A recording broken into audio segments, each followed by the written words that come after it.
السلام علیکم ورحمۃ اللہ تعالی وبرکاتہ۔ الحمد للہ نحمده ونستعینه ونستغفره ونؤمن به ونتوکل علیہ ونعوذ باللہ من شرور انفسنا ومن سیئات اعمالنا، من یهده اللہ فلا مضل له ومن یضلل فلا هادی له، ونشهد ان لا اله الا الله وحده لا شريك له، ونشهد ان سيدنا ومولانا محمدا عبده ورسوله۔ قال الله تبارك وتعالى في القرآن المجيد والفرقان الحميد: اعوذ بالله من الشيطان الرجيم، بسم الله الرحمن الرحيم، وما ارسلناك الا رحمة للعالمين۔ صدق الله مولانا العظيم، وبلغنا رسوله النبي الامين المعين المكين الكريم، ونحن على ذلك لمن الشاهدين والشاكرين، والحمد لله رب العالمين۔ محترم حاضرین و سامعین، آج کے اس مبارک دن جمعۃ المبارکہ میں آقا کریم صلی اللہ علیہ وسلم کی بارگاہ میں جی لگا کر کے درود پیش کر لیا جائے۔ پڑھے باقی بلند اللہم صلی علی سیدنا و مولانا محمد معظم الجود والکرم وآلہ الکرام ابنہ الکریم وبارک وسلم۔ محترم حاضرین و سامعین، آپ سب واقف ہیں اللہ کے پیارے حبیب حبیب کبریا صلی اللہ علیہ وسلم کی آمد کا یہ مبارک مہینہ ہمارے سروں پر سایہ فکن ہے۔ پچھلا جمعہ ڈبل عید تھا، ڈبل عید کے مترادف تھا، کیونکہ ایک تو جمعہ کی عید تھی، اس پر سے آقا کریم صلی اللہ علیہ وسلم کی آمد کی تاریخ تھی۔ محترم آقا کریم صلی اللہ تعالی علیہ وسلم کی شان، آپ کا مقام، آپ کا مرتبہ بارہا آپ علماء کرام سے سنتے رہتے ہیں، اور گزشتہ ہفتے میں نے عرض کیا کہ آقا کی شان ایسی شان ہے، آقا کا مقام ایسا مقام ہے، آقا کا مرتبہ ایسا مرتبہ ہے کہ اپنے تو اپنے پرائے بھی آپ سے محبت کرتے ہیں، آپ کی تعریف و توصیف بیان فرمایا کرتے ہیں۔ انہیں پرایوں میں، انہیں غیروں میں ایک اپنا بھی کوئی ایسا ہوا ہے جسے غالباً آپ نے کبھی سنا ہو، اور نہیں سنا ہو تو آپ کے لیے بھی بہت ہی دلچسپ یہ واقعہ ہوگا کہ آقا کریم صلی اللہ تعالی علیہ وسلم کی ولادت سے تقریباً 1000 قبل یمن میں جو بادشاہ ہوا کرتے تھے، یمنی بادشاہ کا جو لقب ہوتا تھا وہ تبا ہوا کرتا تھا، اس میں تبا اول ایک بادشاہ گزرا ہے جو اپنے وقت کا بہت بڑا بادشاہ تھا۔ اس کی حکومت، اس کی ریاست کا خطہ، اس کا ایریا بہت زیادہ وسیع و عریض تھا۔ اس نے ایک بار ارادہ کیا پوری دنیا کی سیر کرنے کا، پوری دنیا گشت کرنے کا، تو اپنے تمام حکمران اور وزراء اور تمام ارکان سلطنت کو لے کر، یہاں تک کہ اپنی رعایا کے بھی چند خصوصی اشخاص کو لے کر، جس میں روایتوں میں آتا ہے کہ تقریباً 1,13,000 گھوڑ سوار اور 1,30,000 تقریباً پیادہ چلنے والے لوگ اس کے لشکر میں شامل تھے۔ یعنی کہ تقریباً سمجھ لیجئے کہ یہ 2.5 لاکھ سے اوپر کا یہ لشکر جب جہاں جس علاقے میں جاتا، جس گاؤں، جس قصبے، جس بستی میں، جس شہر میں جاتا، وہاں کے لوگ کوئی ہیبت میں پڑ جاتا، کوئی نہ چاہتے ہوئے بھی رسپیکٹ کرنے پر مجبور ہو جاتا، احترام کرنے پر مجبور ہو جاتا، استقبال کرتا۔ الغرض یہ کہ جہاں جہاں جس خطے میں جاتا، وہاں کے لوگ اس کا استقبال کرتے، اس کا ویلکم کرتے، اس کا سواگت کرتے۔ لیکن جب وہ زمین کی سیر کرتے ہوئے، گشت کرتے ہوئے مکہ المکرمہ کی سرزمین پر پہنچا ہے، جب وہ وہاں پہنچتا ہے تو دیکھتا ہے کہ یہاں کے لوگوں پر ہمارے اس جاہ و حشمت کا کوئی اثر نہیں ہے، جو جس کام میں لگا ہے اسی کام میں لگا ہے، کسی نے کوئی رسپانس نہیں دیا، کوئی اہمیت نہیں دی، کوئی وزن اور کسی قسم کی کوئی اہمیت نہیں ملی۔ یہ بڑا پریشان ہوا، چونک گیا، اپنے اہلکاروں سے پوچھا کہ کیا ماجرا ہے۔ یہاں کے لوگوں نے تو کوئی اہمیت نہیں دی، جب جس مقام پر میں پہنچا وہاں بہت زیادہ احترام سے، بہت زیادہ عزت سے، بہت زیادہ محبت سے لوگ پیش آئے، یہاں کے لوگوں پر کوئی اثر نہیں ہوا۔ تو ان کے ساتھ جو اہلکار موجود تھے انہوں نے کہا کہ ان کے پاس ایک ایسی عمارت ہے جسے کعبۃ اللہ کہتے ہیں یہ، لیکن اس عمارت کے آگے اس عمارت کی محبت، اس عمارت کی عظمت ان کے دل میں ایسی بسی ہوئی ہے کہ اس کے آگے یہ کسی کو بھی عزت نہیں دیتے ہیں۔ کوئی کتنا ہی جاہ ہو، رشوت والا ہو، پاور و اختیار والا ہو، ان کے آگے وہ ماند پڑ جاتا ہے، کیونکہ ان کے پاس دنیا کی ایک عظیم عمارت ہے۔ تو اس نے ارادہ کیا کہ کیوں نہ میں اس عمارت کو ہی ڈھا دوں، جب یہ عمارت ہی نہیں رہے گی تو ان کے دلوں سے جو عمارت کی محبت ہے وہ رفتہ رفتہ ختم ہو جائے گی اور ہماری عظمت، ہمارا وقار ان کے دلوں میں بیٹھ جائے گا۔ عزیزان ملت اسلامیہ، کعبۃ اللہ کی عظمت پر قربان جائیے کہ جب ابرہہ آیا تو وہ بھی نستونابود ہوا، اور ویسے ہی یہ تبع اول جس نے صرف ابھی سوچا تھا، ابھی اس نے کوئی ایکٹیویٹیز نہیں کی تھی، کوئی حرکات و سکنات نہیں کیا تھا، کسی فوجی کو ابھی اسے مسمار کرنے کا، توڑنے کا، منہدم کرنے کا کوئی حکم نہیں کیا تھا، صرف سوچا تھا۔ رات کو جب بستر پر جاتا ہے اس قدر شدید درد ہوتا ہے، اتنا زیادہ درد ہوتا ہے کہ درد ناقابل برداشت ہو جاتا ہے۔ اس درد کی وجہ سے اس کے ناک سے، آنکھ سے، کان سے پانی آنا شروع ہو گیا، اور وہ جو پانی آیا تو اتنا بدبودار تھا کہ کوئی قریب نہیں جا سکتا تھا۔ اس نے اپنے فوج میں سے جو بہترین طبیب تھے، بہترین ڈاکٹر تھے، انہیں بلوایا۔ اب وہ پاس آنے سے انہیں جو ہے بدبو کی وجہ سے وہ پاس نہیں آ پا رہے ہیں۔ چہرے کو انہوں نے اپنے ناک کو بند کیا، باندھا، اور اس کے بعد جب تفتیش کرنا چاہا تو انہیں کچھ پتہ ہی نہیں چل رہا ہے۔ بہت علاج ہوا، کوئی علاج کا اثر ناکام رہا، کوئی علاج کامیاب نہ ہوا۔ تو اس میں سے جو ماہر ڈاکٹر تھا اس نے کہا کہ اے بادشاہ وقت، مجھے یہ معلوم ہوتا ہے کہ یہ کوئی بیماری نہیں ہے بلکہ آسمانی کوئی وبا ہے، آسمانی کوئی سزا ہے، لہذا آپ اپنے فوج کے جو عالم ہیں سب سے بڑے انہیں بلا کر پوچھئے۔ طب اول کا ایک طریقہ یہ بھی تھا کہ وہ جس علاقے میں جاتا تھا اس علاقے کے جینیس لوگوں کو اپنے ساتھ فوج میں شامل کر لیتا تھا، کم سے کم 8 سے 10 لوگوں کو جو بہت زیادہ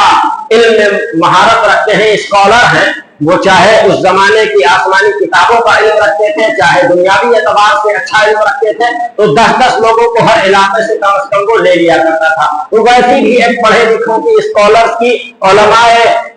کتب آسمانی کی تعداد میں بھی کافی اضافہ ہو چکا تھا۔ تقریباً 4000 علماء اس کے لشکر میں شریک ہو چکے تھے اس زمانے کی جو آسمانی کتابیں تھیں، کیونکہ آپ جانتے ہیں کہ قرآن سے پہلے بھی بہت سارے صحائف ہر زمانے میں اترتے رہے ہیں۔ تو جب اس میں سے بڑے عالم کو انہوں نے بلایا تو بلانے کے بعد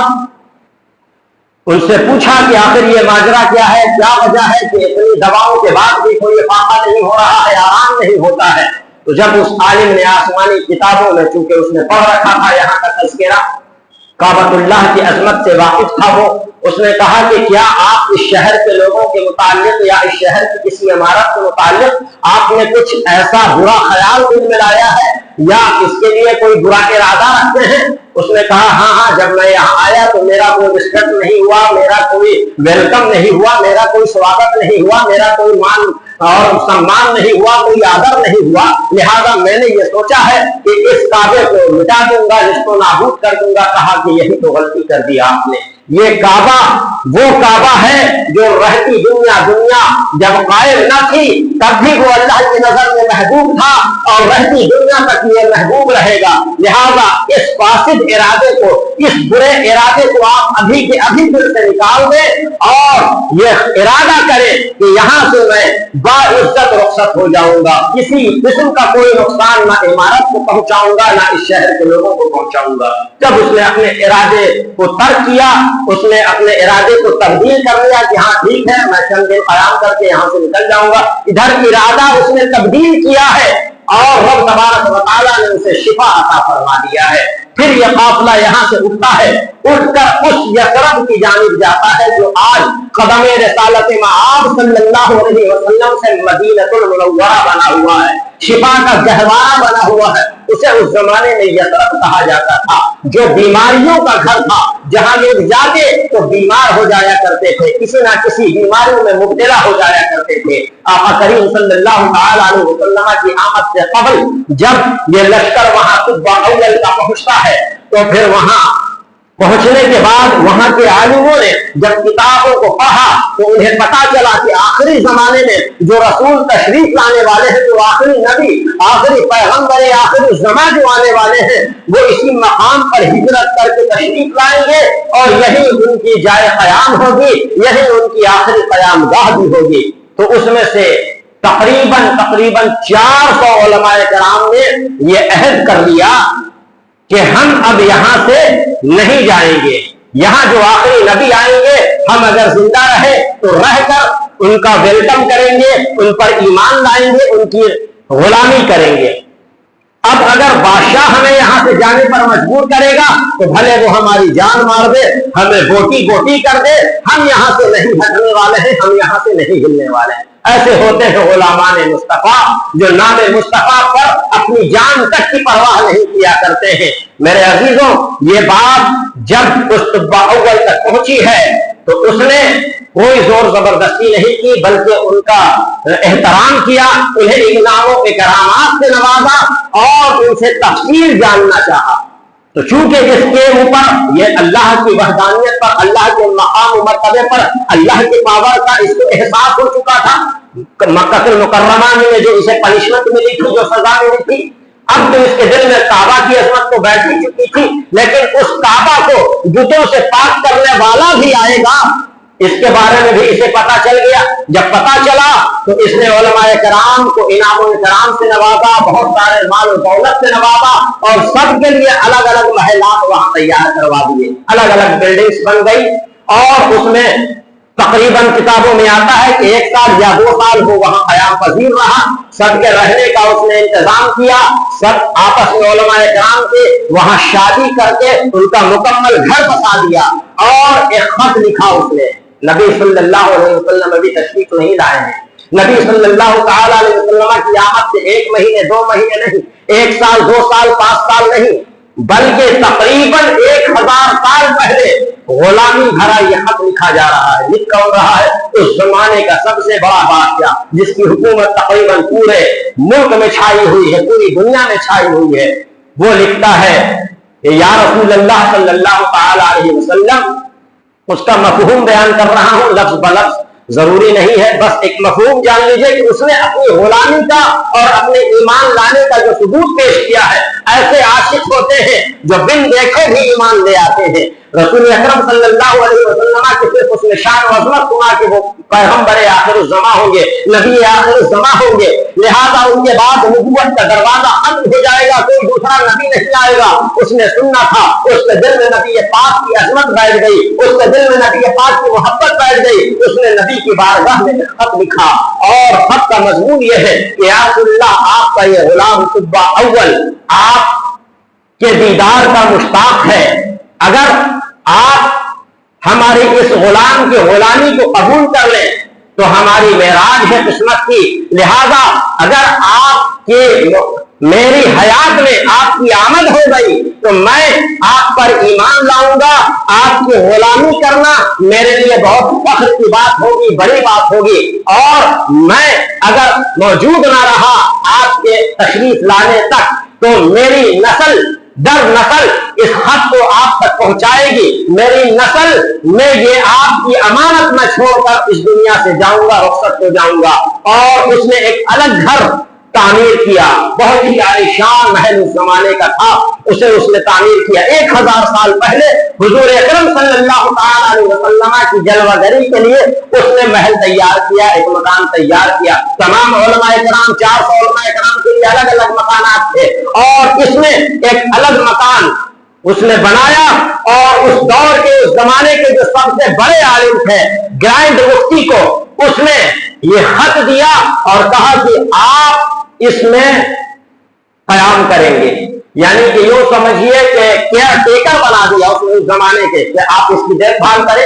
آپ اگر رہیں رسول کی آمد تک تو یہ خط میرا دیجیے گا، میرا سلام پیش کیجیے گا، آپ نہ رہیں آپ اپنی اولاد کو دیجیے گا، وہ نہ رہیں وہ اپنی اولاد کو دیں گے۔ اس طریقے سے ایک چین بنتی چلی گئی۔ رسالت معاذ صلی اللہ تعالی علیہ وسلم، آپ نے سنا ہوگا کہ مکہ المکرمہ سے ہجرت فرما کر مدینہ المنورہ کو رخصت ہوئے۔ جب مدینہ المنورہ کی حسین وادی میں آپ داخل ہو رہے ہیں تو اللہ تبارک و تعالیٰ کا خصوصی فضل و کرم دیکھیے کہ وہ دن کون تھا، وہی 12 ربیع الاول شریف کا دن تھا۔ اور مدینے کے تمام لوگ، چونکہ وہاں کے لوگ تو پہلے ہی سے واقف تھے کہ رسول اکرم صلی اللہ علیہ وسلم کی آمد ہونے والی ہے، اور جب مکے میں رسول اکرم کی آمد کا اعلان ہو گیا، رسول اکرم صلی اللہ علیہ وسلم کی تشریف آوری کا اعلان ہو گیا، تو یہ خبر مدینے تک بھی پہنچی۔ مدینے کے لوگ ابھی ملے نہیں تھے، لیکن دل آپ کا رسول اکرم سے مل چکا تھا، دل آپ کا رسول اکرم کے لیے نثار ہو چکا تھا، قربان ہو چکا تھا۔ رسول اکرم صلی اللہ تعالی علیہ وسلم نے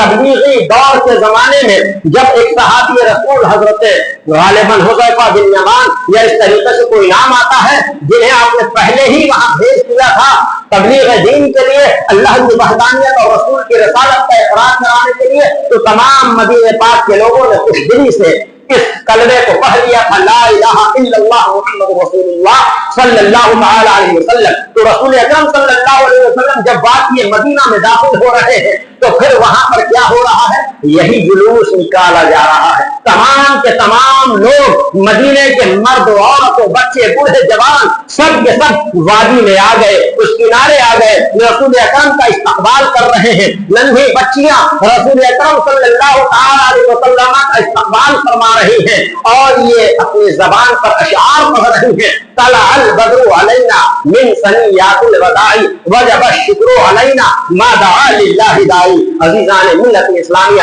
اب یہاں سے ہمیں یہ پتا چلا کہ رسول اکرم صلی اللہ علیہ وسلم کی اگر آمد کا ہم جشن منا رہے ہیں تو یہ جشن سب سے پہلے تو میں نے جیسا کہ پہلے عرض کیا کہ ملائکہ مقربین نے جلوس نکالا ہے رسول کی آمد کا، اس کے بعد مدینے کے تمام صحابہ نے نکالا ہے رسول کی آمد کا، اور یہ جو جھنڈیاں ہم لگاتے ہیں، یہ جھنڈیاں اس بات کی دلیل ہیں کہ جب رسالت مآب صلی اللہ تعالی علیہ وسلم مدینے کے وادی میں داخل ہو رہے تھے تو اس وقت رسول پاک کے پاس کوئی جھنڈا نہیں تھا، اور اس زمانے میں جب کوئی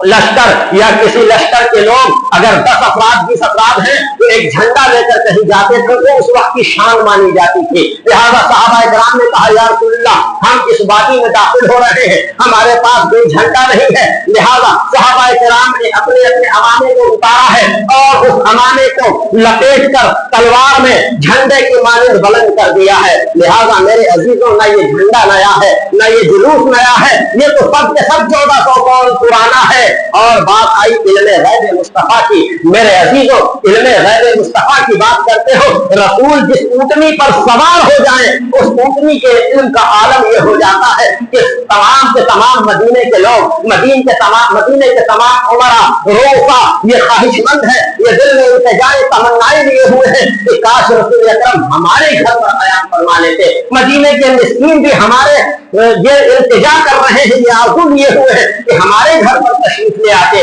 لیکن رسول اکرم صلی اللہ علیہ وسلم نے ارشاد فرمایا کہ میری اونٹنی جہاں جس کے گھر پر پہنچ جائے گی میرا قیام وہی ہوگا۔ میرے عزیزوں رسول کی شان تو عرفہ والا ہے، رسول کا مقام تو عرفہ والا ہے، رسول جس اونٹنی پر بیٹھ جائے اس رسول کی اونٹنی کو بھی علم ہو جاتا ہے کہ اس پورے مدینے میں جہاں اتنی ساری آبادی ہے، مدینے میں جہاں اتنے سارے مکانات ہیں، وہاں 1000 پہلے رسول کا مکان کون سا ہے؟ رسول اکرم صلی اللہ علیہ وسلم کی اونٹنی جس مکان میں داخل ہوتی ہے وہ مکان حضرت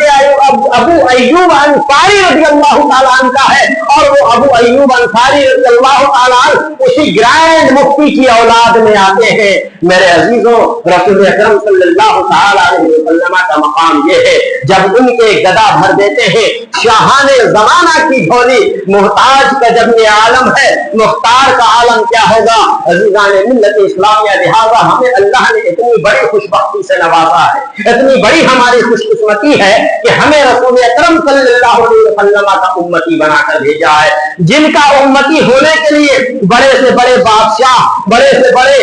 اپنے وقت کے جو اولو العزم انبیاء کرام میں ان کا مقام آتا ہے، انہوں نے بھی یہ التجائیں کی ہے مولا ہمیں ان کا امتی بنا کر بھیج دے۔ ہمیں تو یہ فری فنڈ میں مفت میں نبی کے غلامی کا شرف حاصل ہوا ہے، لیکن ہم غلامی سے دور ہو کر دنیا کی غلامی میں لگ گئے ہیں، ابلیس لعین کی غلامی میں لگ گئے ہیں۔ ہم تو ہیرو ہیروئن کو اپنا جو ہے کہ آئیڈیل بنا رہے ہیں، جبکہ ہم تو یہاں آئے تھے رسول اکرم صلی اللہ علیہ وسلم کی سیرت کو اپنانے کے لیے، اور آپ تاریخ کے اوراق پلٹیے گا، آپ ہسٹری پڑھیے گا، جن جن لوگوں نے بھی سیرت مصطفیٰ کو اپنایا ہے وہ اپنے علاقے میں نہیں بلکہ اپنے ملک میں نہیں پوری دنیا میں چمکنے اور دمکنے لگے ہیں میرے عزیزوں۔ لہذا اگر کامیابی چاہتے ہو دنیا میں، کامیابی چاہتے ہو آخرت میں، تو رسول اکرم صلی اللہ علیہ وسلم کی سیرت کو اپنا لو، یہ دنیا بھی کامیاب ہو جائے گی اور آخرت بھی کامیاب ہو جائے گی۔ اللہ سے دعا ہے ہم تمام لوگوں کو جو کچھ بھی بیان ہوا اس پہ عمل کی توفیق عطا فرمائے۔